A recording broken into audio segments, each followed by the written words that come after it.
y todas, en nombre del Arzobispado de Lima y de la Comisión Arquidiocesana de Fe y Cultura, le damos la bienvenida a esta conferencia que forma parte de un ciclo de actividades en conmemoración del bicentenario de nuestra independencia. Para comenzar nuestro evento, le doy la palabra al padre José Antonio Villus Lamadrid, presidente de la Comisión Arquidiocesana de Fe y Cultura. Adelante, padre José Antonio. Bien, muchas gracias, Ketty. Bien, estimada doctora Villanueva, la saludo cordialmente y al mismo tiempo le agradezco infinitamente haber aceptado darnos una conferencia sobre Francisco Javier de Luna Pizarro Pacheco. ¿Quién mejor que usted para hacerlo? Para ayudarnos a entrar en el espíritu evangélico y patriota del más connotado arzobispo de Lima del siglo XIX. Creo que en estos momentos tan difíciles que vive el Perú, es de suma importancia recurrir al testimonio de patriotas como Francisco Javier de Luna Pizarro, un personaje clave en la naciente República Peruana. Muchas gracias de todo corazón, doctora. Gracias a ustedes. Muchas gracias, padre José Antonio. Ahora le cedo la palabra al Monseñor Juan José Salaverry, obispo auxiliar de Lima, quien será consagrado el día viernes 21 a las 5 de la tarde. Muchas gracias por acompañarnos, Monseñor Salaverry. Le cedo la palabra. Querido Monseñor Carlos, querida doctora Carmen Villanueva, padre Villus, queridos amigos que estamos presentes aquí en este acto académico, qué importante acercarnos en el marco de nuestro bicentenario a la figura de Francisco Javier de Luna Pizarro.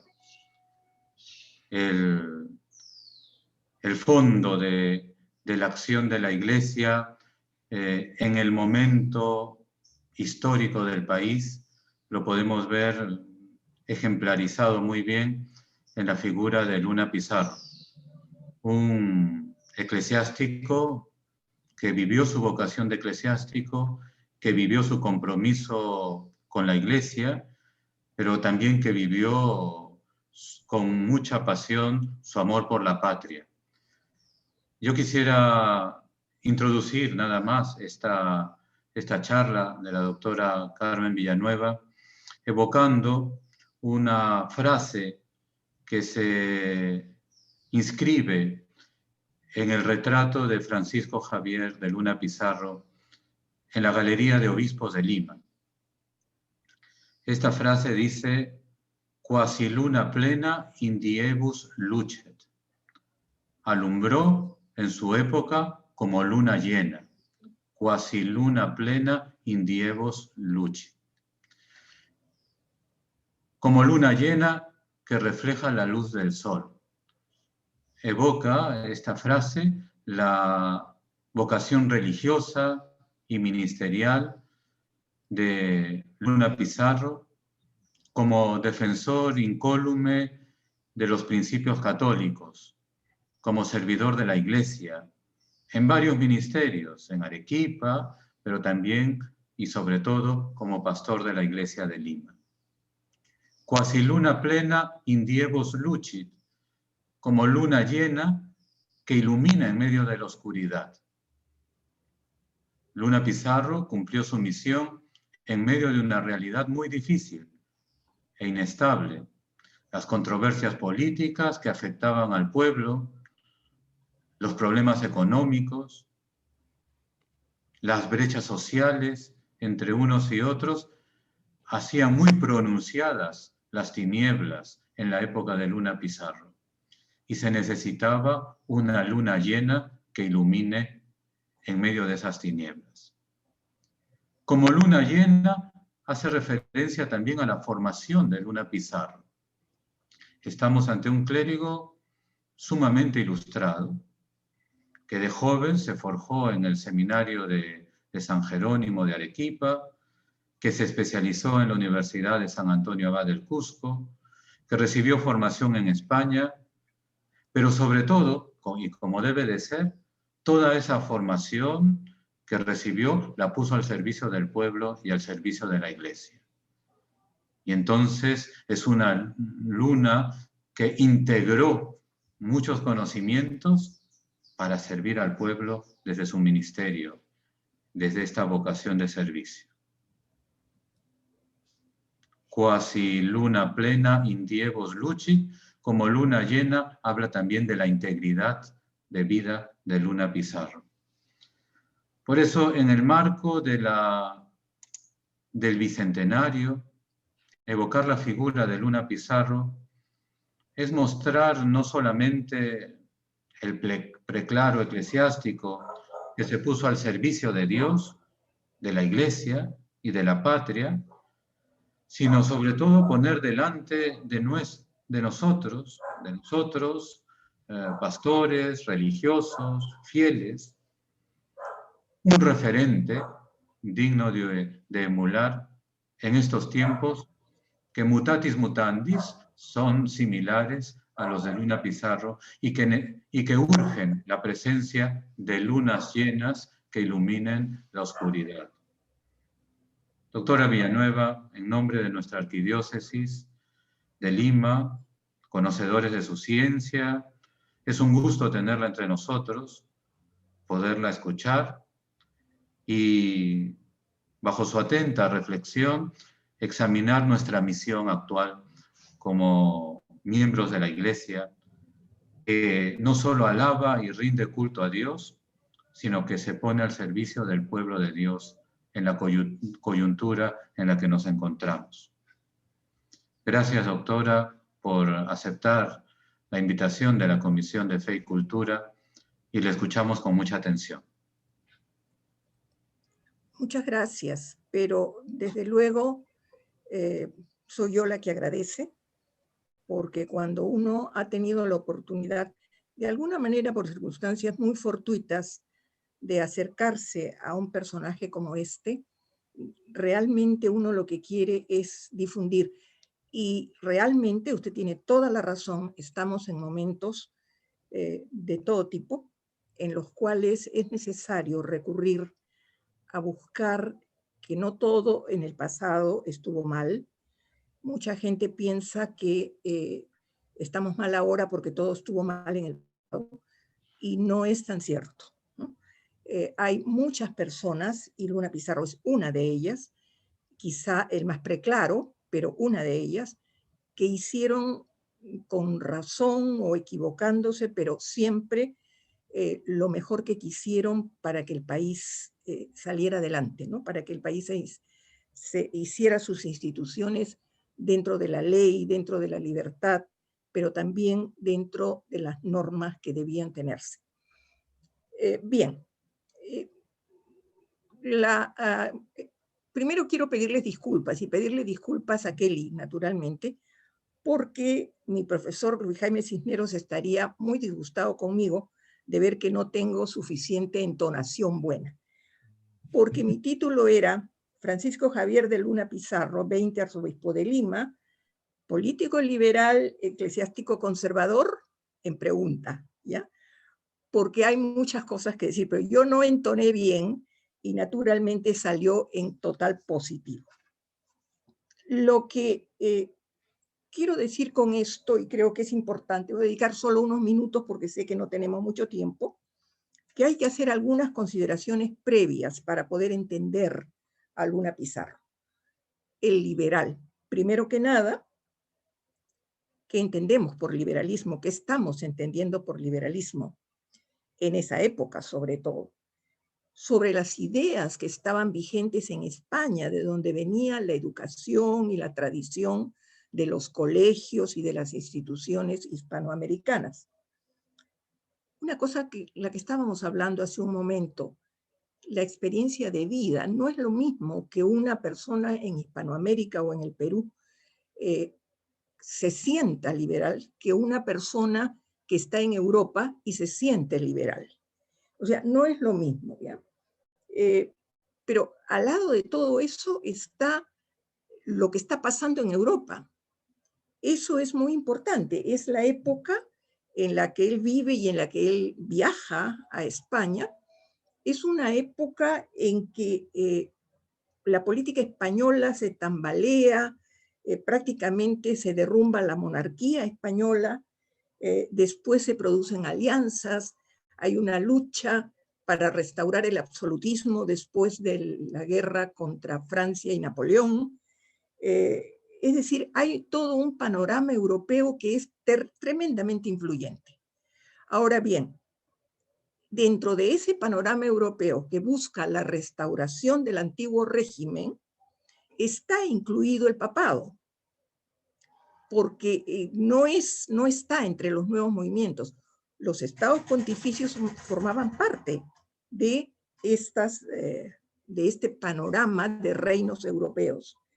Y eso naturalmente hace que sorprendentemente también paralelos haya revoluciones liberales contra ese régimen, contra los que quieren volver al régimen absolutista. Y esas revoluciones liberales, que van a ser varias, pero sobre todo nos interesan ahora las del 30 y las del 48, implican enormemente al papado. Sobre todo la del 48 se funde con los movimientos nacionalistas europeos. Y entre los movimientos nacionalistas está el de la unidad italiana, que coge de frente a los estados pontificios. Vamos a ver algunos ejemplos que realmente son sorprendentes de algunas encíclicas que llegan al Perú cuando ya prácticamente Hispanoamérica y el Perú son independientes. Y la última de ellas, que es muy dura, es la encíclica de 1846, o sea, ya plena república, en la que el Papa habla concretamente de la infidelidad de estos países que se han lanzado contra sus príncipes legítimos, cuando ya en América nadie quería hablar de príncipes legítimos de nadie, ¿no? O sea, ya no habían reyes en América. Sin embargo, esto continuó. Y de alguna manera, esto explica también la habilidad de Luna Pizarro, que distingue muy bien entre lo que él tiene que obedecer en cuanto a la religión católica y la defensa del catolicismo, y no menciona jamás estas invitaciones del Papa a volver a respetar las autoridades legítimas que eran los reyes. Eso nos habla de una situación así. Pero en España, aparte de toda la corriente que viene desde el Renacimiento realmente, la corriente que explicaba que el hombre era un ser natural, y como ser natural era un hombre que era un hombre bueno, y ahí Luna Pizarro va a decir desde el comienzo, el hombre no nace bueno, está marcado por el pecado original, está marcado de tal manera que necesita la educación cristiana en los valores del Evangelio para poder convertirse en un hombre virtuoso, en un hombre útil a la sociedad.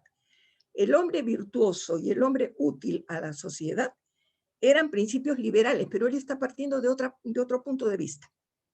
En los liberales es porque el hombre es un ser natural, ¿no? Bueno por naturaleza, por eso los viajes que se hacen en todo el mundo, buscando al buen salvaje, a ver cómo era en estado natural. Lo que él dice es otra cosa, no nace así, nace malo porque está marcado por el pecado original.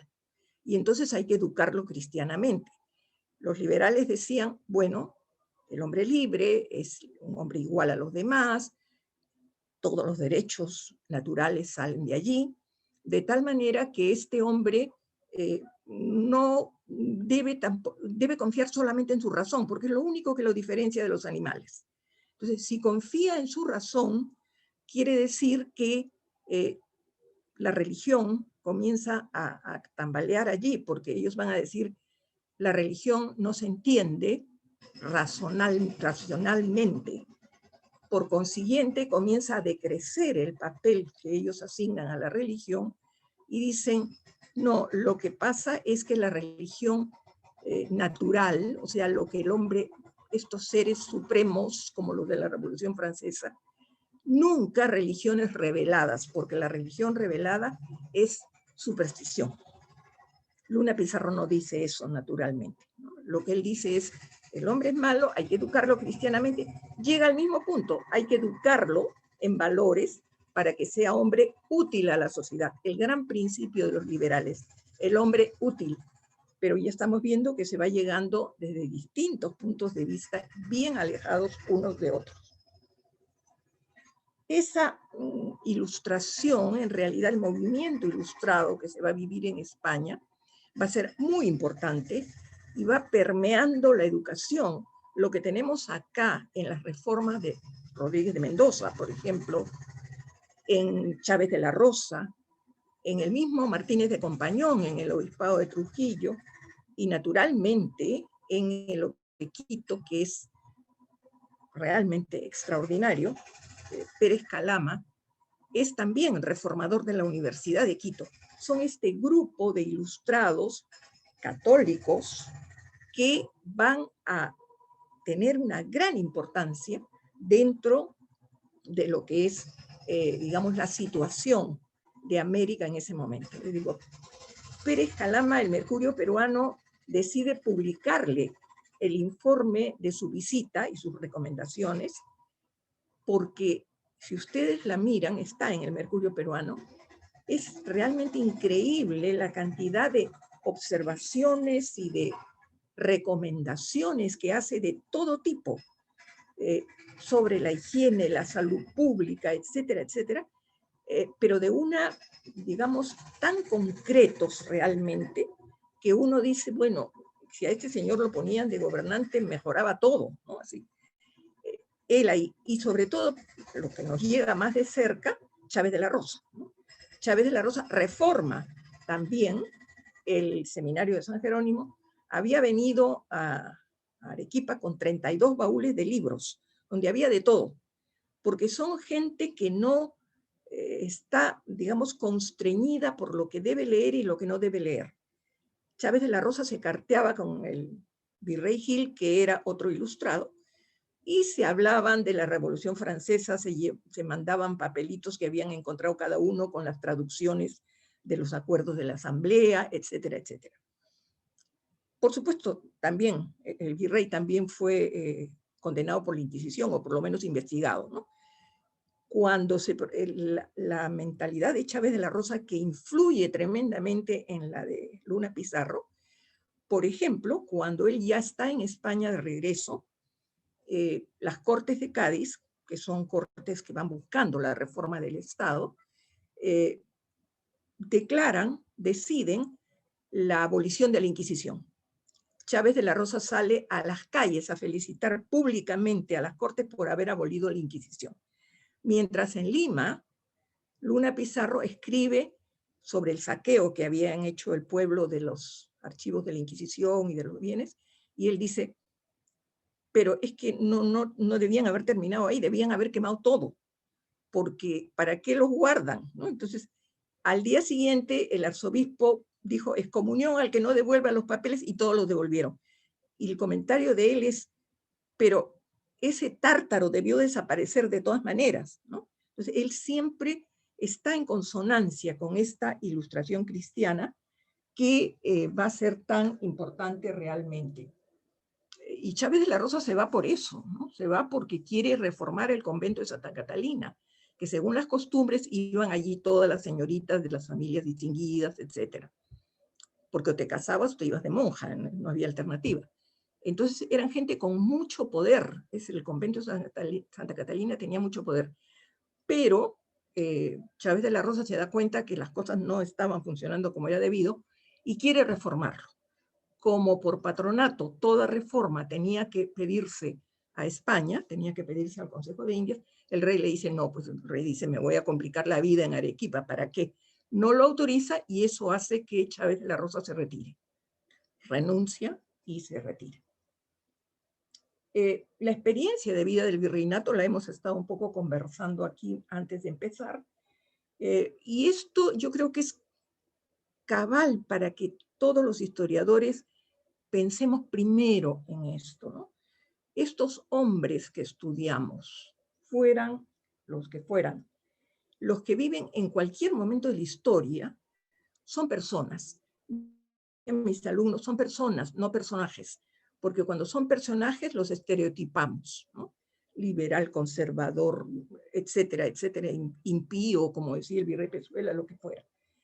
Pero no, estos son personas que están inmersas, forman parte de una sociedad, de una economía, formados bajo ciertos modelos educativos. Ya vemos los que tenían acceso a la educación, que no eran todos, lo que están absorbiendo es la educación que está viniendo en esta corriente ilustrada española, que es ilustrada, pero que no, digamos, no desconoce el papel de la religión.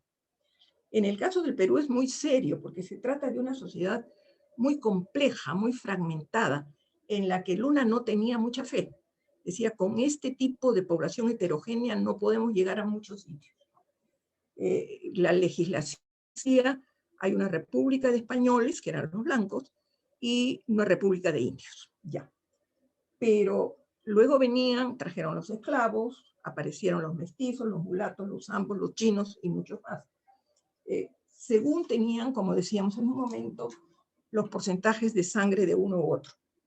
Pero esta experiencia de vida era bastante difícil, porque los blancos eran el 12% de la población. Es decir, ahí habían realistas y revolucionarios. O sea, ¿cuántos de estos realmente fueron los revolucionarios? Porque había una gran cantidad de blancos que eran peninsulares o que eran criollos, pero que eran realistas, ¿no? 22% son mestizos, bastante más que los blancos. Pero frente a eso tenemos 55% de indios, 4% de castas y 4% de esclavos. Esto es esta sociedad fragmentada y dividida, población heterogénea, como digo que la llamaba Luna Pizarro, desconfiaban, ¿no?, de ella los criollos y Luna Pizarro entre ellos, ¿no? Jorge Basadre dice con su habitual precisión, la Revolución Rusa no conoció el problema del desdén por algo que en Rusia no existía, una raza sometida y humillada. Porque no se trataba de grupos paralelos. La República de Españoles y la República de Indios no eran grupos paralelos, era uno encima del otro. El trabajo de los indios pertenecía, era explotado, era usado por los criollos. Y todos los demás estaban en situación de inferioridad. Entonces no había el mismo acceso a la educación, no tenían el mismo acceso a los cargos públicos o los que fuera. Entonces todo eso va generando en los blancos la sensación de que frente a ellos hay una enorme población que les suscita, y con la cantidad de revoluciones y rebeliones que van a haber, les suscita desconfianza, recelo, que va a expresarse, como suele ocurrir cuando hay esos casos, en menosprecio, discriminación y racismo, y en el fondo un gran miedo frente a toda esa población.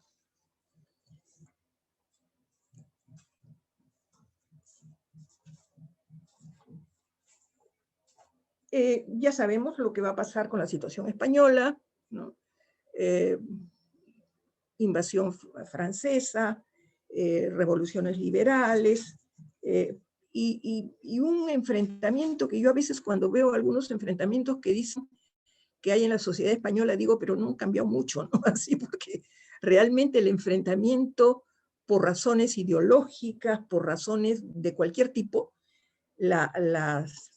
digamos, las luchas entre liberales y serviles, como se les llamaba a los que querían mantener el absolutismo, van a ser cruentas, o sea, no va a ser un enfrentamiento ideológico, sino un enfrentamiento de hay que matarlos a todos, ¿no? Y efectivamente se matan muchísimos entre ellos, ¿no?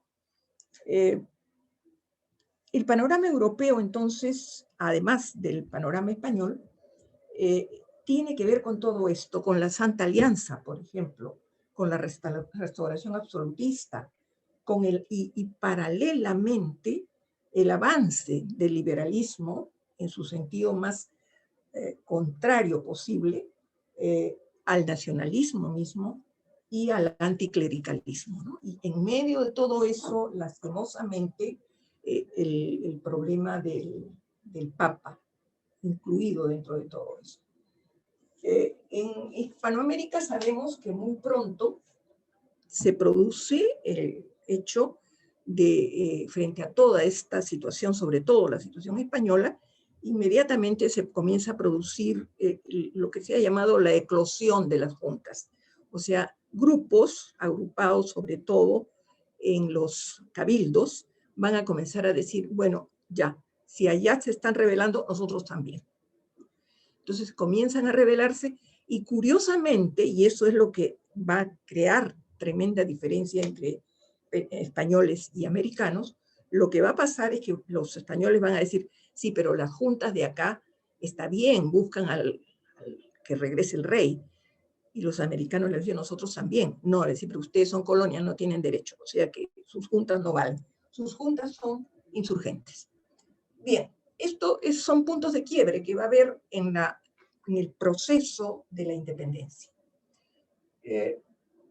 Quiero decir rápidamente unos cuantos datos sobre Luna Pizarro. Voy a pasarme la parte política porque creo que no tenemos mucho tiempo. Pero sí interesa ligeramente decir los datos biográficos que son bastante conocidos, pero vale la pena insistir en ellos. Él nace en Arequipa en 1780, pleno momento de la rebelión de Túpac Amaru. Es hijo de un español de Granada que viene al Perú dentro de la cantidad de migrantes españoles que llegaron, comerciantes, funcionarios, militares, es decir, de todo, artesanos, que era un poco la respuesta al crecimiento del criollismo en América. Entonces viene esta migración española, entre ellos viene don Juan Bautista Luna Pizarro, que se casa, como solían hacer todos, con algunas criollas americanas. En su caso, con la hermana de un canónigo de la catedral, Cipriana Pacheco, que tienen 4 hijos, mueren 2, quedan Francisco Javier y su hermana menor. El padre de Luna Pizarro parece proceder del grupo de los sin oficio. Es un hombre que llega, que no tiene nada que hacer, que nunca hace nada, al parecer, salvo tener los niños, y muy pronto desaparece, pero desaparece de una manera total, al extremo de que lo que yo tengo de los documentos de él, que son documentos privados o su familia, nunca jamás lo menciona. Es un caso bastante triste, además, ¿no? Y cuando uno entra a una página española de genealogía y busca a don Juan Bautista Luna Pizarro, lo único que encuentra es que sus padres tenían un campo y que su hijo Francisco Javier fue arzobispo de Lima. Del pobre hombre no se sabe absolutamente nada más. Pero es una infancia, y esto es lo que quería mencionar sobre todo, es una infancia de una pobreza absoluta, porque él le va a decir a su hermana muchas veces, tú y yo no heredamos nunca nada, ¿no? Sobreviven gracias al trabajo, como él dice, el trabajo de las manos de mi madre, que en un tiempo en que no solía ocurrir así con las criollas, es ella la que tiene que sostener a sus hijos, porque al parecer el canónigo y nadie más los apoya nunca en la vida. Él no menciona tampoco al tío, es de un silencio absoluto, ¿no? Lo único que dice es huérfano y pobre desde mis primeros años. Sus contemporáneos lo van a llamar pobrísimo y sus enemigos políticos lo van a insultar malamente por ser tan pobre. Él cuenta que su madre muere de tuberculosis muy joven, cuando ellos tienen alrededor de 20 años, los dos hermanos, y se muere por eso, él dice por el exceso de trabajo de costura, de cosas que hacía la señora. Cuando tiene 11 años, por única vez aparece el tío. Lo coge y se lo lleva al obispo Chávez de la Rosa para que lo eduque y vea. El obispo le da una beca y ahí se queda en San Jerónimo. Como es su protector, y esto lo va a repetir siempre, o sea, una señal más bien triste de cómo se sentía él con respecto a la figura paterna, Chávez de la Rosa a él lo va a llamar su segundo padre, ¿no? Siempre, porque es su protector, porque es el que lo apoya, es el que por último se lo lleva a España para que vea y viaje por única vez, porque él no tenía las posibilidades de viajar a España, que era el final siempre de la educación de los criollos que tenían dinero.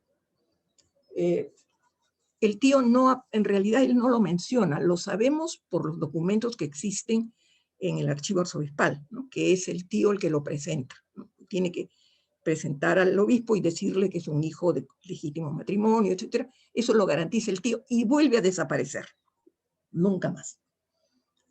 Hay un par de personajes más que cuando lo apoyan en algo, él también les va a decir segundos padres, ¿no? Jamás habla del primero. Es un hombre bastante débil de salud. Cuando tuve que encargarme, digamos, de hacer la biografía, todo el mundo hablaba de la mala salud que tenía, pero decían que era también una especie de artimaña de él para no hacer cuando no quería las cosas. Y era cierto, ¿ya? Pero por otro lado, en esos documentos privados a su única hermana, sí están mes a mes lo que le estaba ocurriendo. Y eran padecimientos ciertos, ¿ya? Él lo sentía, sufría por eso. Pero al tener estos documentos, a mí se me ocurrió, bueno, pues vamos a juntar todos lo que él dice que va teniendo, que lo atribuye lo atribuye a los nervios, un hombre sumamente tenso parece, lo atribuye a los nervios, lo atribuye al clima, que era lógico en esa época, esa era la teoría, lo atribuye a la humedad de Lima, lo atribuye a cualquier cosa, ¿no? Y los médicos dicen que sí, que así era, ¿no? Pero le daban tercianas, le daba de todo. Por último, el estómago se le ponía terrible y entonces no podía tomar vino y eso le impedía, dice él con mucha pena, celebrar misa. Cuando tuve en mis manos estos papeles, copié todo eso y se lo di a un médico. Y los médicos de hoy dicen que de alguna manera él tenía razón. O sea, lo que tenía era una personalidad sumamente tensa, probablemente producto también de la vida que había llevado, pero es gracioso porque además agregan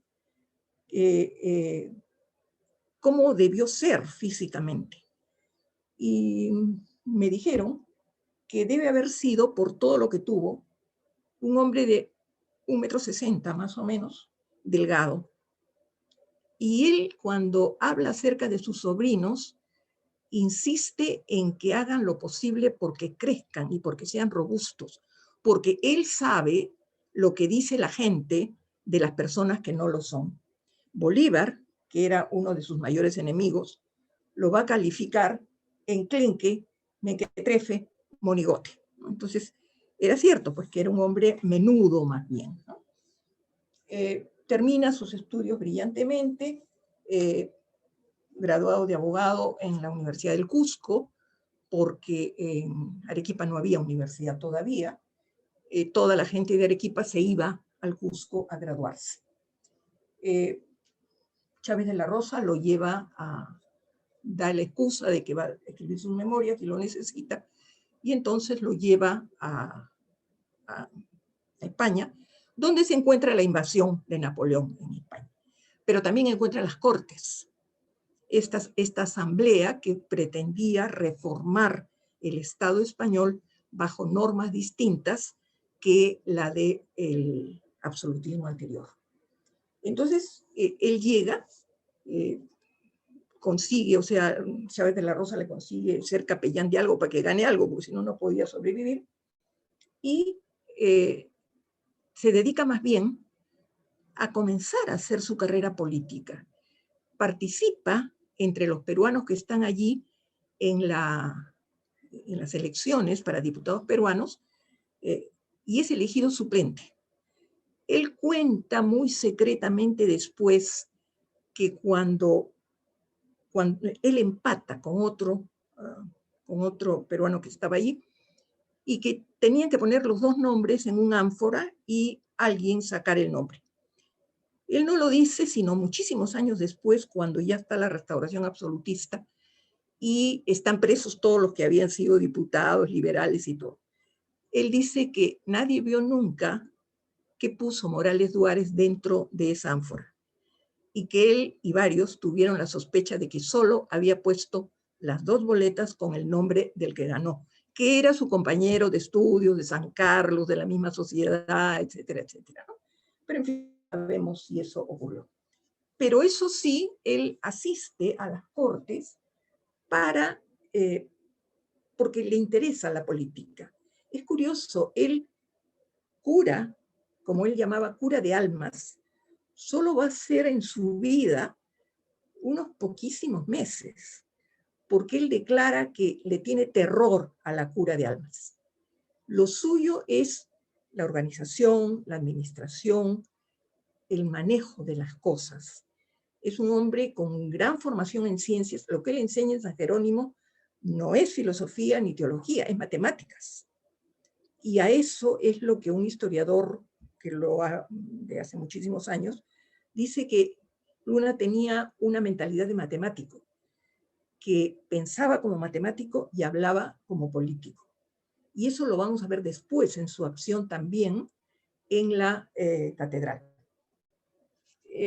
Sufre terriblemente, no vamos a hablar de su vida política porque no estamos en eso, pero no es una vida muy, digamos, muy bien, ¿no? Realmente, porque se convierte pues en una persona molesta para los políticos, sobre todo para la anarquía militar que siguió.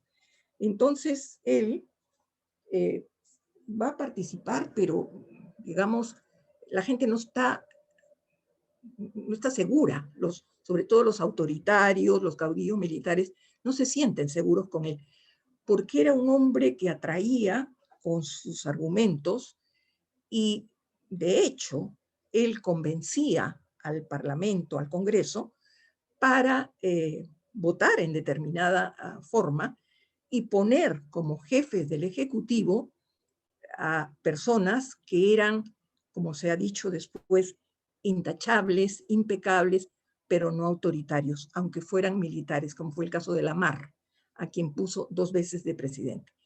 Pero también, como había tanto golpe militar y tanta cosa, estuvo en manos de estos caudillos militares, ¿no? Y aparte que él se autoexilia una vez para no soportar el golpe militar que imponía a Ribagüero como presidente, las 2 veces siguientes lo deportan simplemente, ¿no? Lo deportan porque sospechan de él o porque les molesta. Bolívar lo deporta porque es uno de los que llama los malditos diputados de Arequipa, que han venido, y el peor de todos es Luna Pizarro, ¿no? Entonces, que se vaya. Y lo deporta, él regresa en triunfo, ¿no? El mayor triunfo es cuando él vuelve después de la dictadura, lo recibe la gente por las calles y todo, porque entienden que es el hombre que se opuso a Bolívar, que era, como él lo llamaba, el guerrero feliz que nos va a aplastar a todos, ¿no? Eso era la sentencia que decía Luna Pizarro. Después sube Gamarra, y naturalmente Gamarra es un jefe militar que da golpes de Estado, etc., lo deporta también. Y con eso vamos llegando un poco él está un poco harto. Hay alguien con quien él sostiene una correspondencia muy amplia y muy cariñosa realmente, y es Guillermo, el mariscal Domingo Nieto. ¿Por qué? Porque para él hubiera sido el presidente ideal. Nieto era un excelente militar, como lo era también Lamarr, pero nunca quiso ser presidente. Y lo que distingue a Nieto es que jamás dio un golpe de Estado. Siempre apoyó al presidente constitucional. Pero ahí sí el poder de convencimiento de Luna Pizarro no tuvo nada que hacer, porque a Nieto no lo convenció nadie, ¿no?, de dar un golpe de Estado o de nada de eso. Es más, es a él el que le cuenta que le va a decir: yo no soy hombre para esta guerra. ¿Por qué? Porque es la anarquía que ha subsistido en toda la etapa republicana la que ya lo tiene harto, ¿no? Entonces dice: no, ya esto para mí no es. Le escribe, se despide prácticamente haciendo él solo la última constitución de su época, cuando, como dice Basadre, la convención que debía hacer una constitución en el tiempo previsto para que Gamarra no se mantuviera en el poder, la comisión, dice Basadre, estaba empantanada, pasaban meses de meses y no hacían la constitución. Y Gamarra les decía: si no la terminan, me quedo. Entonces, ¿qué hacen? Él estaba en Arequipa, actuando de gobernador eclesiástico. En la última deportación, él había dicho, le había pedido al mismo Gamarra, le va a decir: quiero volver, pero ya no me voy a meter en política. Era lo que siempre prometía, ¿no? No voy a meterme en política. Regreso a la iglesia de Arequipa. Entonces Gamarra le dice: muy bien. Gamarra, que lo quería tener lejos, le dice: muy bien, perfecto. Le habían ofrecido el arzobispado de Lima, el obispado de Ayacucho, es decir, de todo, la legación en México, la legación en la Santa Sede, todo para que estuviera lejos. Sin embargo, él nunca lo ofreció por su salud. Él siempre apelaba a su salud: cuando no puedo viajar, no puedo salir, etcétera, etcétera. Y cuando le ofrecen el obispado de Ayacucho es cuando dice: si no acepté ser cura de almas porque le tengo terror en mi juventud, ahora que estoy viejo, menos me voy a encargar de ser pastor de una iglesia, ¿no? Entonces, cuando le dicen: venga para que haga la constitución, si no se queda Gamarra, se viene rápidamente, llega en noviembre y en diciembre entrega la constitución. Él solo prácticamente la hace, ¿no? No le gusta a él, dice que no, la ha hecho pues muy a la carrera, y hablan de una comisión que parece que no funcionó nunca, fue él solo el que la hizo. Pero el pueblo no se engañó, sabían quién era él y cómo había pasado las cosas. Era muy raro que llegara en noviembre y en diciembre estuviera la constitución lista, ¿no? Entonces, a esa constitución de 1834, el pueblo la va a llamar la constitución que vino de Arequipa en una petaca, porque ya sabían que la había traído él, probablemente ya medio hecha. Pero ya también es un hombre en este momento que tiene 55 años. Para la época es un hombre anciano. Sus partidarios, que quieren ser todavía muy radicales en sus principios, comienzan a ver que él tiene otro tipo de actitudes. Lo que él está planteando ahora es: hay que llegar a un acuerdo, no podemos seguir peleándonos entre nosotros. La república se desaparece si seguimos en esta situación. Pero entonces ellos dicen: es debilidad de él, porque ya está muy viejo y además no quiere arriesgarse a otra deportación.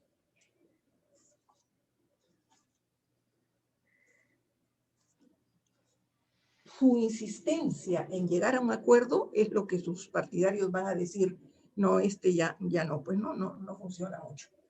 Entonces ahí él hace la constitución del 34 y en el 35 decide retirarse. Decide que basta ya de los asuntos políticos, ahora se va al convento de San Francisco y se queda allí varios años.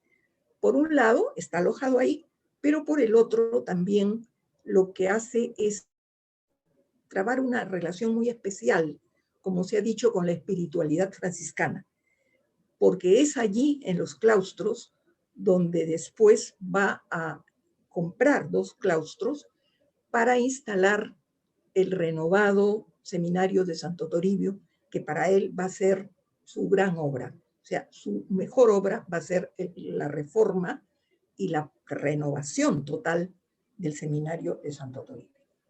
Se reincorpora igualmente al Cabildo de la Catedral de Lima, donde él había pertenecido desde la colonia, y comienza a recibir allí, no va a haber arzobispo, porque el arzobispo Las Heras se había ido en 1821, expulsado por San Martín. Entonces, él se va y no hay arzobispo. Y todos los demás obispos del Perú y muchos de Hispanoamérica tampoco están, porque unos no quieren unirse a los revolucionarios, son realistas, se van, otros son expulsados por los patriotas, como el caso de Las Heras, y otros ya están muy ancianos y mueren. Entonces nos encontramos con una larga etapa, hasta 1836, o sea, del 21 al 36, prácticamente no hay obispos. El único que queda por mucho tiempo es el obispo de Arequipa, Goyeneche, ¿no?, que más se inclinaba a los realistas realmente, ¿no? Pero entonces él dice, ya, me voy, se va. Y allí comienzan a llegar los documentos pontificios, que van a ser varios, referidos a la Revolución Americana, y que van a ser totalmente contrarios. Van a decir constantemente que es la cizaña de la rebelión de los enemigos del catolicismo los que han influido para que estos países hispanoamericanos se rebelen contra nuestro hijo favorito, dice el Papa, nuestro hijo favorito, Fernando VII, que es el rey legítimo de ustedes. Ya eso ya no funcionaba en América, ¿no? Sobre todo que hay una que llega en 1824, cuando ya ha ocurrido Ayacucho, o sea, ya está la cosa decidida. Pero estas encíclicas y documentos pontificios van a llegar hasta 1846, cuando ya es perfectamente claro lo que ha ocurrido en América. Pues estos documentos pontificios siguen en la misma línea, porque están siguiendo la línea de la alianza con los europeos, con los potencias europeos, que son los que habían perdido las colonias. De una de ellas sabemos, inclusive se ha llegado a publicar las cartas alrededor de eso. El breve de 1816, por ejemplo, se ha publicado, lo ha publicado en una revista de historia de la Iglesia, el padre Leturia, había sido pedido por el rey Fernando VII para que lo gestionara su embajador español ante el Papa.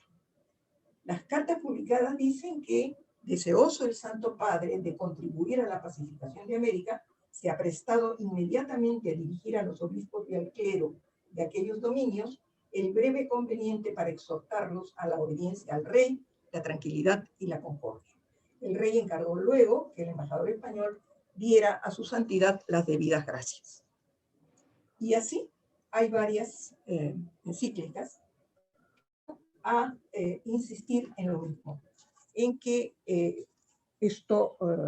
todo lo que pasaba en América era pues el resultado de esta cizaña de la rebelión.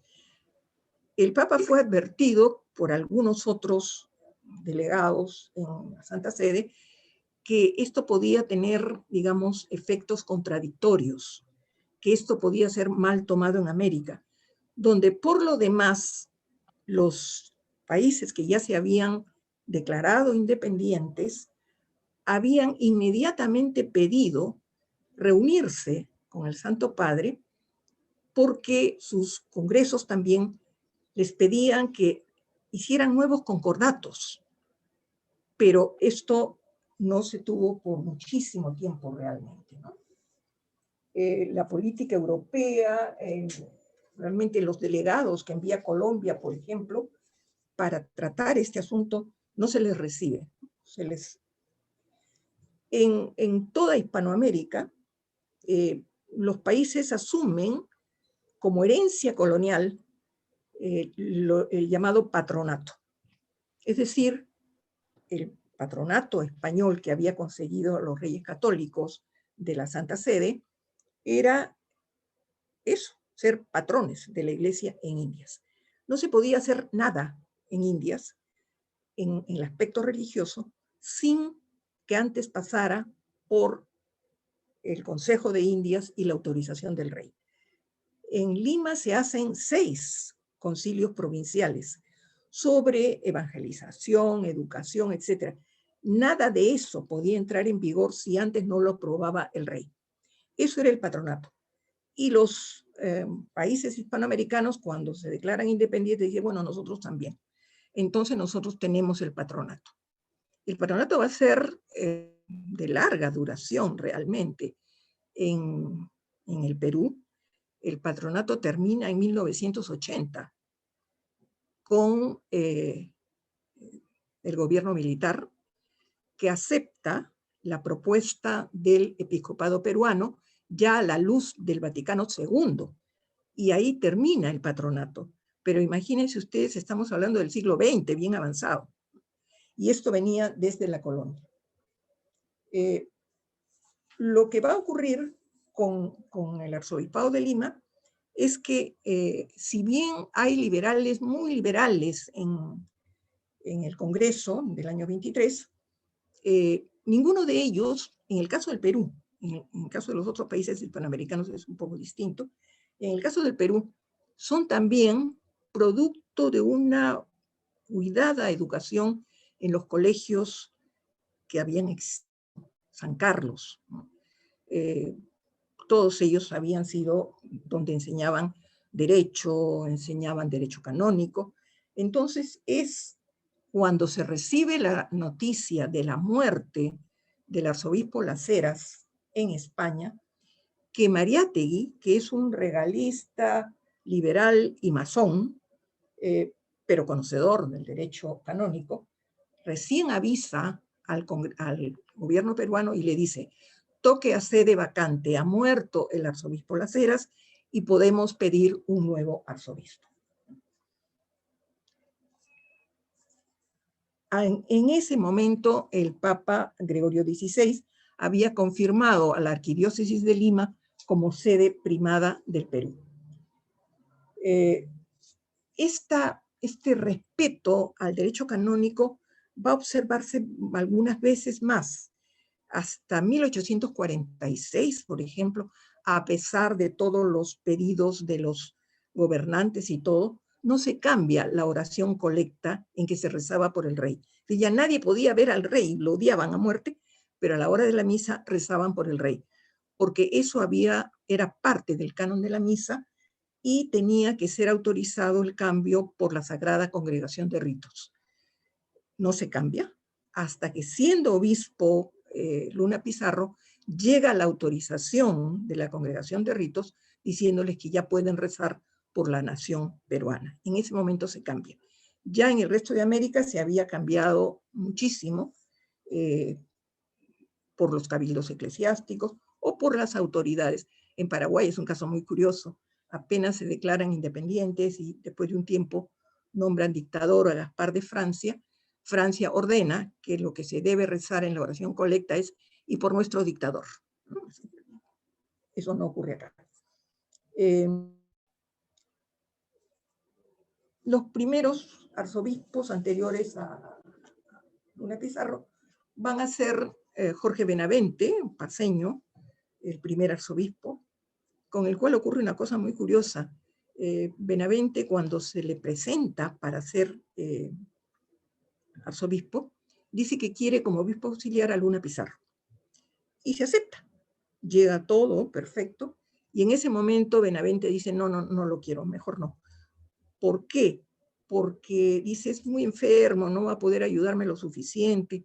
Y ahí Luna Pizarro lo bate con derecho canónico de principio a fin. Y le dice, si el Papa aceptó y llegaron las bulas, no hay nada que hacer. Entonces, efectivamente, el gobierno también da pase a las bulas y queda como obispo auxiliar.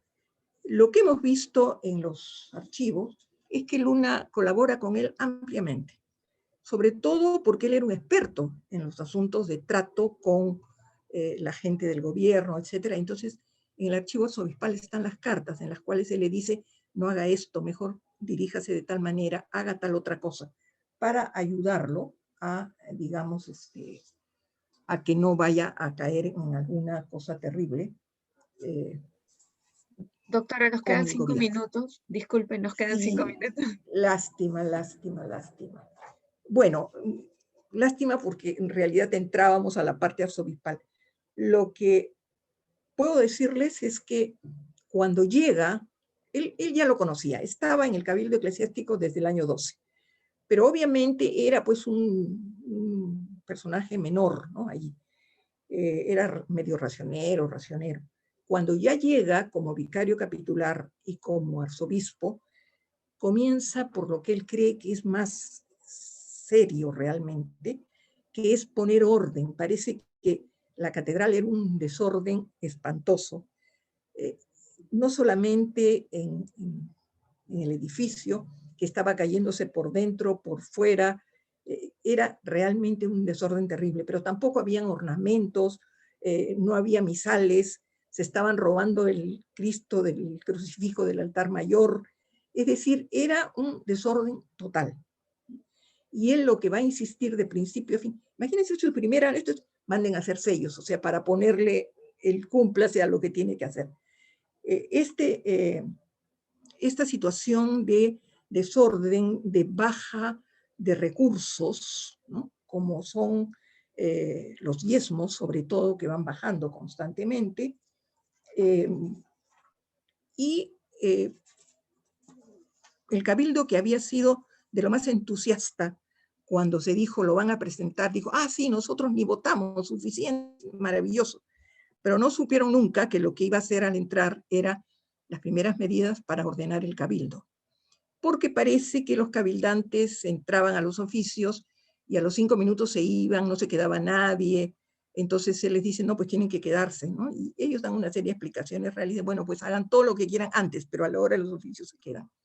Entonces, hay una serie de cosas, lamentablemente no podemos entrar. Su idea del respeto al culto, o sea, para él la religión es una cosa muy importante que tiene que ser también exteriormente manifestada.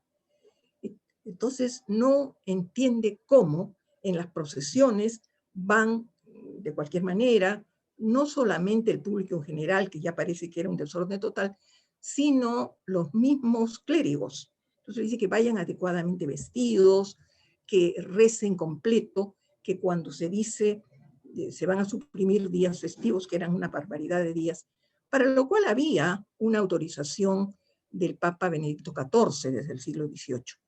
Pero él les dice que eximía de la misa a los trabajadores que tenían que trabajar los días antes festivos. Entonces él les llama la atención a los curas y les dice, está bien que ellos no vayan a misa porque tienen que trabajar para vivir, pero ¿y ustedes por qué no van? O sea, la excepción no es para ustedes tienen que ir a misa y tienen que estar allí. Su insistencia en el culto, en que va desde la presentación misma, esta es una de sus, lo que encuentra, mejor dicho, no lo que encuentra, lo que denuncia en ese momento en la catedral es terrible, ¿no? Que se haga inventario, los ornamentos están descosidos, rotos, sucios. Él, para consagrarse como arzobispo, los únicos ornamentos que había, que estaban guardados, ¿no?, eran los que había dejado el arzobispo Las Heras cuando se fue. Entonces él, que era sumamente cuidadoso en esas cosas, le dice al cabildo eclesiástico, yo se los compro al contado, pero ustedes díganme cuánto me hacen mi rebaja, ¿no? Porque tampoco así nomás. Me hacen la rebaja que corresponde a la tasación, etc. Y el cabildo efectivamente le dice, se los damos por 300 pesos. Entonces, una saca sus 300 pesos, acá está, cumplido, se queda con los ornamentos del arzobispo Las Heras. Pero encuentra que se están robando todo en la catedral. Piden en algún momento que autorice que se saquen las chapas de plata del altar, de la peana y de la urna de Nuestra Señora de la Candelaria. No sé dónde está, Carlos, tú debes saber. Porque se han robado las placas de plata, ¿no?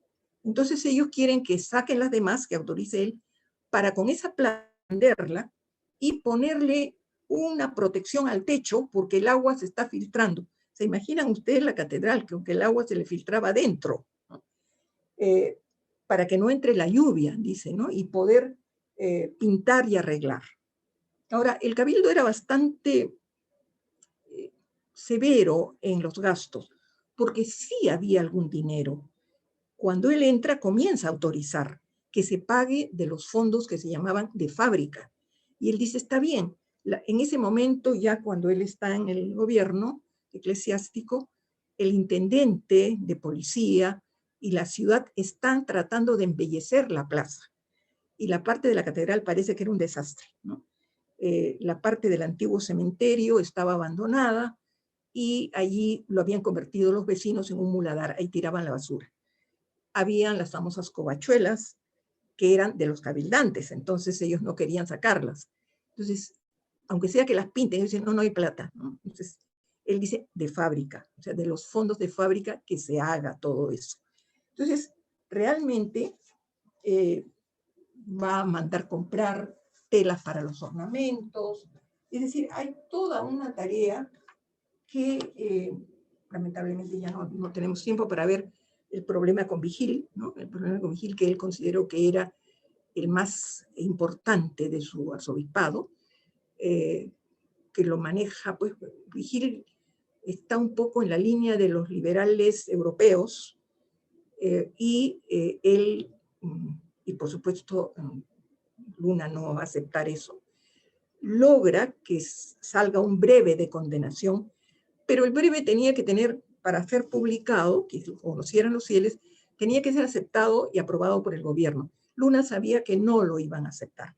Ahí entra en contacto con sus amigos obispos de otro sitio, con el de Santiago de Chile sobre todo, al que él había asesorado en una serie de asuntos canónicos, y finalmente la condena, el breve de la condena de Vigil, se publica en la revista del arzobispado chileno, para obviar eso. Pero no tiene mayor importancia porque Vigil lo publica él, ¿no? Lo publica en Lima, comentando la condenación. Y ahí termina con su famosa frase al Papa, en la que Vigil le dice, me han malinterpretado todo lo que dije, porque yo solo separé las potestades temporales y espirituales. Y lo que yo le he venido pidiendo a usted es que sea Pedro y nada más que Pedro. La famosa frase que se va a ir repitiendo y por la que se conoce. Bien, yo creo que ya tenemos los 5 minutos. Kelly, me pasé, creo. Lamentablemente creo que me exageré en hacer un PowerPoint tan largo que de repente se los puedo pasar si quieren, ¿no? Yo quería terminar esto, pero no lo voy a hacer, Kelly, no te preocupes, con las opiniones que despertó Luna Pizarro entre sus contemporáneos y entre los historiadores que lo han estudiado. Es muy representativo de este hombre que, como se ha calificado, fue un hombre de extremos. Es decir, la gente lo amó, lo idolatró o lo odió. No hubo términos medios entre sus contemporáneos y entre los historiadores. Los historiadores de hoy siguen pensando que fue una maravilla, otros siguen pensando que fue un desastre de político, y en su momento se dijo lo mismo. Bien, muchas gracias por su atención. Muchas gracias, doctora Carmen Villanueva. Tenemos 10 minutos para preguntas o comentarios. Les pediría que sean bastante breves y directos. ¿Sí? ¿Alguien desea hacer alguna pregunta? Yo quisiera preguntarle a Carmen si nos podía ilustrar por qué es que quería poner el interrogante obispo conservador al final, para que así No, pueda terminar también sí, un poquito más. quería ponerlo porque hay muchas maneras de entender lo liberal. El liberal que viene de las vertientes, digamos, más europeas, y el liberal que viene de la Ilustración católica española, porque son liberales las Cortes de Cádiz también, pero esa ilustración católica tiene puntos de partida muy distintos, que era lo que les mencionaba hace un momento. Mientras para uno es el hombre bueno de la naturaleza, que no puede entender las religiones reveladas, que son supersticiones, que solo es religión natural, el ser supremo y punto final. Ese hombre bueno tiene derechos, ¿no? Y hay que actuar según eso. De allí vienen todas también las revoluciones liberales que están contra el absolutismo. La Ilustración española, en cambio, tiene un elemento liberal, ¿no? Defiende las libertades, defiende los derechos también. Luna es el primero que defiende los derechos del hombre, pero no porque el hombre los traiga de la naturaleza, sino porque se los dio Dios. Entonces, ahí está el punto. Por eso es que depende de cómo se entienda liberal para llamarlo a él liberal, ¿no? Y depende de qué se llame conservador. Hay una cosa bien interesante que la veía ayer cuando estaba terminando de preparar esto. En todos los documentos pontificios que se habla de esta manera, de las revoluciones y del respeto debido al rey, etcétera, etcétera, etcétera, y de volver a la sumisión al rey, Luna habla del aspecto religioso, nunca habla del aspecto político. Hubiera sido difícil, ¿no?, que él hablara de volver a la sumisión del rey cuando él había sido uno de los que habían propugnado el Estado independiente y liberal, ¿no? Pero por eso le puse la interrogación, porque no es tan fácil, ¿no? Hay que conocerlo un poco más a fondo para saber a qué estamos llamando liberal. Después de todo, en las Cortes de Cádiz, a los que querían continuar con el absolutismo, no les llamaban conservadores, les llamaban serviles, ¿no? Y a los otros liberales. Pero todos estaban un poco dentro de esta cosa de la Ilustración católica, ¿no? Muchísimas gracias. Si hubiera alguna otra pregunta o comentario. Sí, José Antonio, adelante. Sí. Muy buenos días. Encantado de escucharle, doctora. Hola, Carmen. ¿qué tal? Muchísimas gracias. A veces se nos olvida, me parece, ¿no?, de estos grandes personajes, lo que es como lo fundamental en su vida, en concreto que fue sacerdote, ¿no?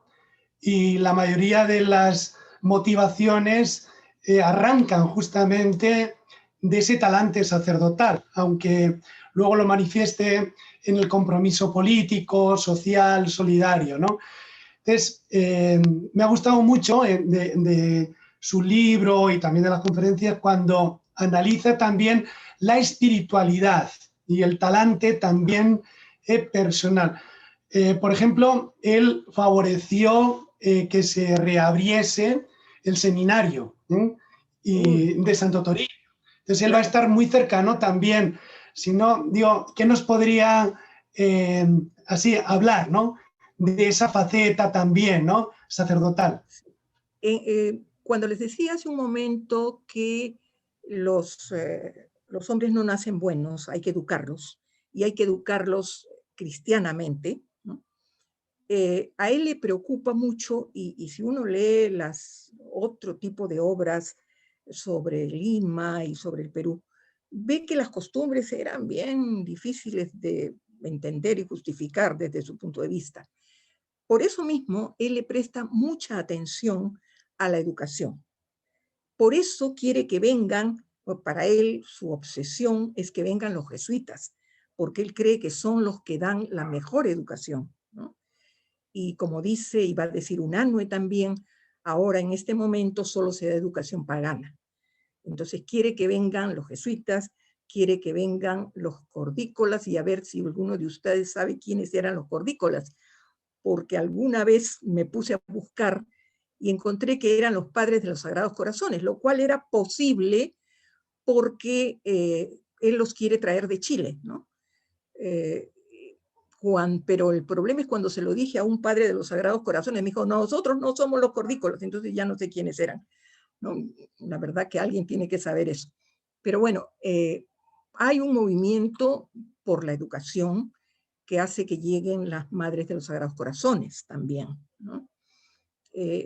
Pero indudablemente él cree que está preocupado por la calidad del clero. O sea, no es solo el número, la escasez era terrible, las llamaban de todas partes y no había, ¿no? Un tema que no hemos visto hoy, porque ya no hubo tiempo, fue el de las misiones, por ejemplo, ¿no?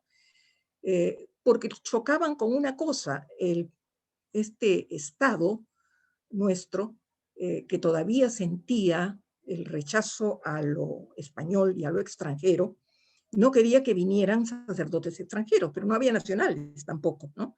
Entonces, una de las victorias va a ser que vengan misioneros extranjeros, ¿no? Pero, sin duda, dentro de la calidad del clero, cosa que era cierta, Mariátegui, que era, pues, ni hablar de clerical, era anticlerical al máximo, va a decir en un momento, por los años 40 o 50, ya quisiera el clero de hoy ser como el del año 23, porque el clero que salía de la colonia, formado en los seminarios y en los colegios coloniales, era, como se le llamaba, el culto clero criollo. Cuando se convoca a las elecciones parlamentarias en el Perú, casi 30 de los parlamentarios son sacerdotes, porque según decía Bolívar, que no los quería nada, decía, bueno, pero tendremos que aceptarlos porque son los que más saben, pero hay que tener cuidado con ellos, ¿no? Entonces, por eso es que él entiende que hay que mejorar la calidad del clero, y eso solo se logra a través de los seminarios.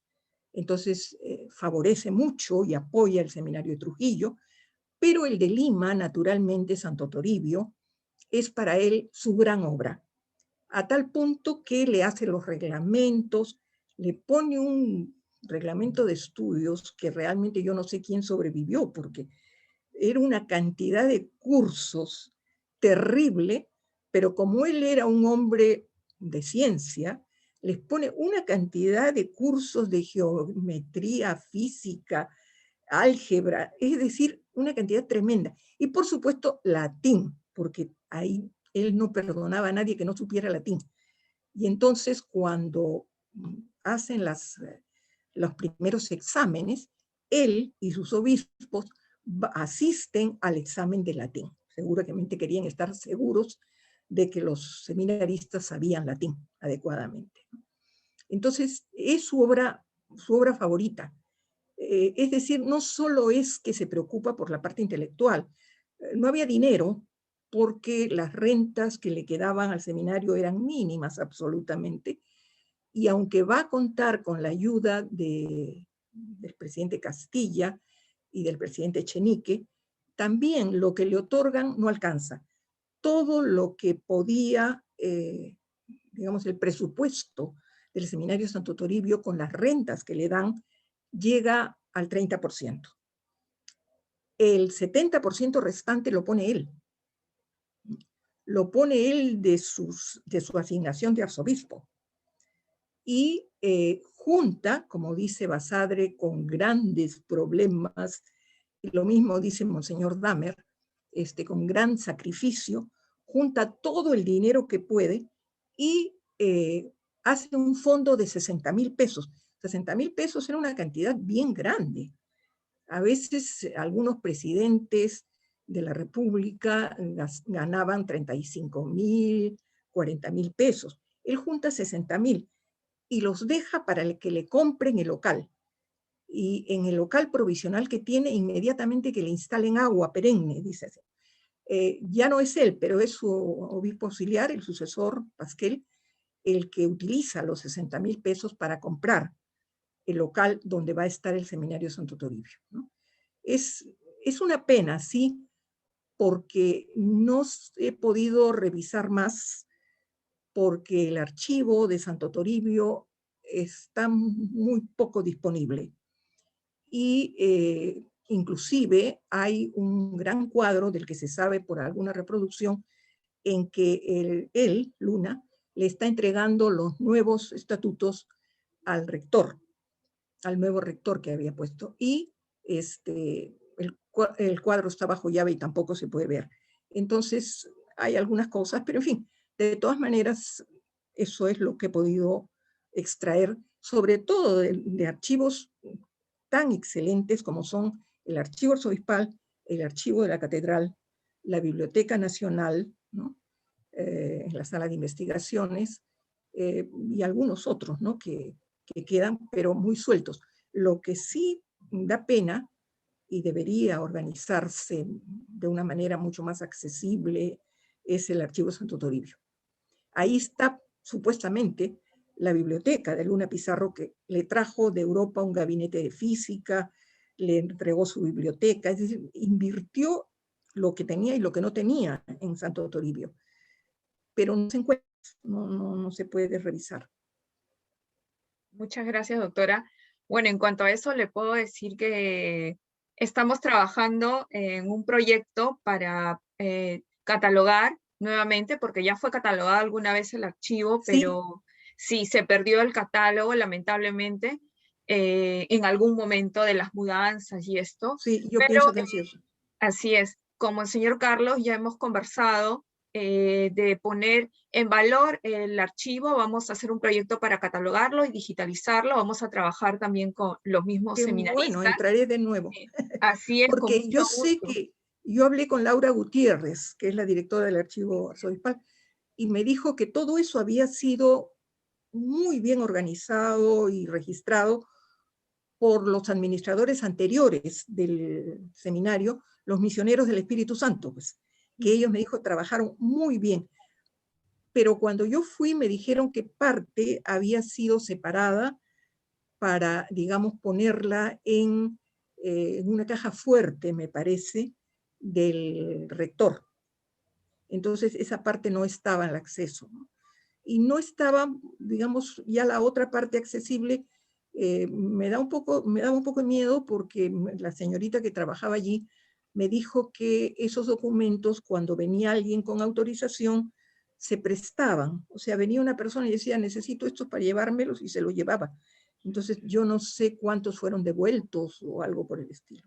Bueno, una cosita al respecto. En este año hemos estado viendo que ha sido trasladada a un salón específico de la reforma del edificio en la parte derecha. Está cerrado ahora. Ha habido algunos accesos de personas que han tenido durante estos años algunos privilegios. De todos modos, ahora está completamente cerrado, pero podemos ver la manera de una vez organizado con Kelly, podamos sacar Qué bueno, adelante no te imaginas el que acceso directo, eso ¿no? va a ser una gran cosa realmente, Sí. porque lo que yo encontré es cosas muy sueltas, ¿no? Ujú. Un borrador del reglamento que hizo Santa Cruz, incompleto, otro poco de otros años, pero no propiamente del tiempo de la reforma, ¿no? Pero qué bueno, me alegra muchísimo lo que van a hacer. Sí, y la biblioteca sí está catalogada, solo que, bueno, eso se quedó ahí cerrado también, y más adelante estamos trabajando en eso para ponerla a disposición de los investigadores, ¿no? Poner el Exacto. catálogo a disposición de los investigadores y ver, sí, yo estuve en la búsqueda cuando trabajé en la biblioteca de algún libro que tenga alguna relación con Luna Pizarro. Lamentablemente no encontré nada, pero sí se ha encontrado, hay relación de libros de otros arzobispos, hay ex libris en los libros, entonces es muy interesante el contenido que tenemos dentro de esa biblioteca histórica como el archivo. Sí, mira, por ejemplo, tú has revisado el inventario de los libros de Luna Pizarro, ¿no es cierto? Eso te puede servir como guía, porque esos eran los libros de él, ¿no? Puede servir de guía. Ahora, yo tengo la sospecha de que no están todos, por una razón, porque yo creo que él los expurgó. Porque en esta época él va a decir, hay que tener cuidado con lo que leen estos chicos. Y él ya no se acordaba de todo lo que había leído cuando estaba en San Jerónimo, ¿no? Entonces dice, hay que ver cuáles son los libros que se usan en los seminarios católicos de Europa. Eso le dice al obispo de Trujillo. Y lo que ellos prohíban, hay que prohibirlo también. Y todo lo que esté al acceso de estos jóvenes, el prelado debe verlo antes. Entonces, como su biblioteca personal incluía de todo, ¿no? Yo pienso que de repente lo seleccionó y no entregó todo, pero no lo sé. Entonces habría que ver si esos libros prohibidos que figuran en su inventario están o desaparecieron de esa biblioteca, que lo más probable es que los haya desaparecido él, ¿no? Es probable. Sí. Bueno, muchísimas gracias, doctora Villanueva. Para concluir, le cedo la palabra a Monseñor Carlos Castillo. Monseñor Carlos. Bueno, yo me he quedado ayuno, ¿ah? Porque creo que hay más también. Hay, la mitad no la he dicho. Así es. Justamente una de mis preguntas que te hice también por teléfono era justamente no el tribuno, sino el arzobispo, porque no creo que haya variado tanto en el sentido que era un hombre muy beligerante, ¿no?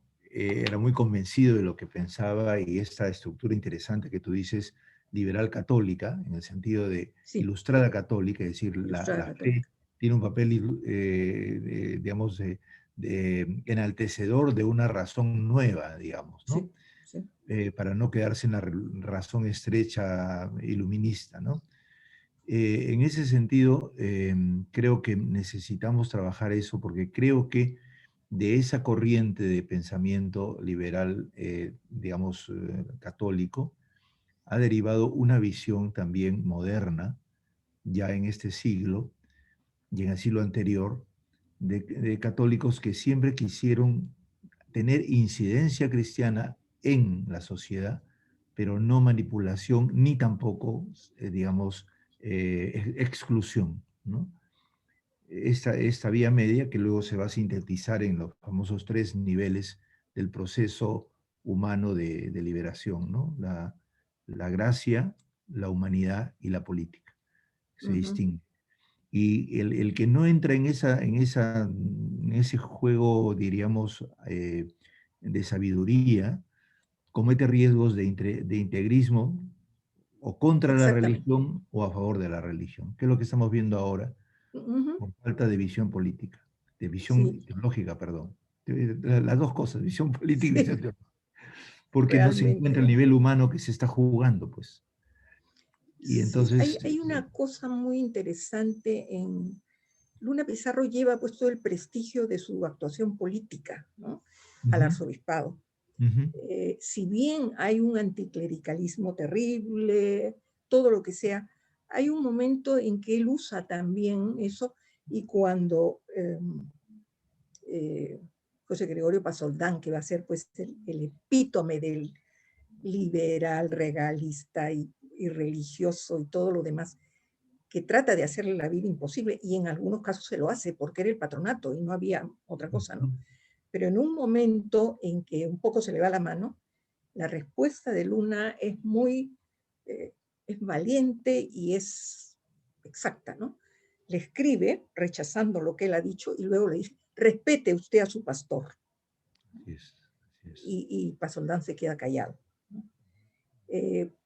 Es el mismo Pasoldán que cuando él lo nombran ya arzobispo de Lima, va a decir, él que era totalmente opuesto, ¿no? Va a decir, por fin llega alguien que no desmerece las condiciones que se requieren para la silla de Lima, ¿no? O sea, hay un reconocimiento de toda su, bueno, se hablaba de que era el hombre, los extranjeros que venían, decían el hombre más inteligente del Perú, el que más sabe de política y el que más sabe de constituciones y de todo. O sea, los extranjeros están convencidos, salvo Bolívar, ¿no?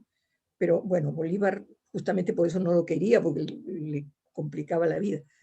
Pero sí hay en él también un momento en que él dice, pero esto es primero, ¿no? Respete usted a su pastor, ¿no?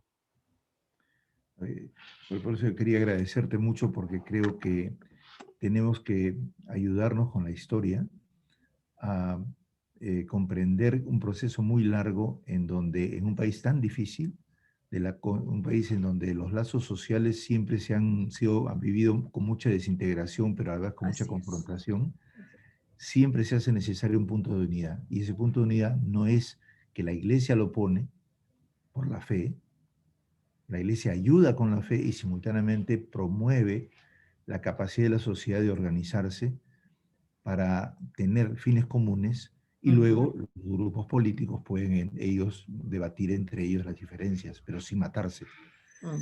Y el gran problema es que...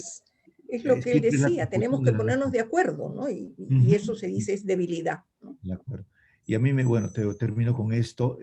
Cuando leía a Maquebo, inmediatamente me fue a leer tu libro, porque ella dice que con Sánchez Carrión, dado que venía Bolívar, ¿no? No había que dejarlo a Bolívar, que Bolívar pueda liderar el ejército, pero nosotros teníamos que poner las bases. Y él con Sánchez Carrión, ya que todavía de tribuno, alientan la organización de la población, ¿no? Yo creo que esa es una herencia muy importante hacia el futuro, ¿no?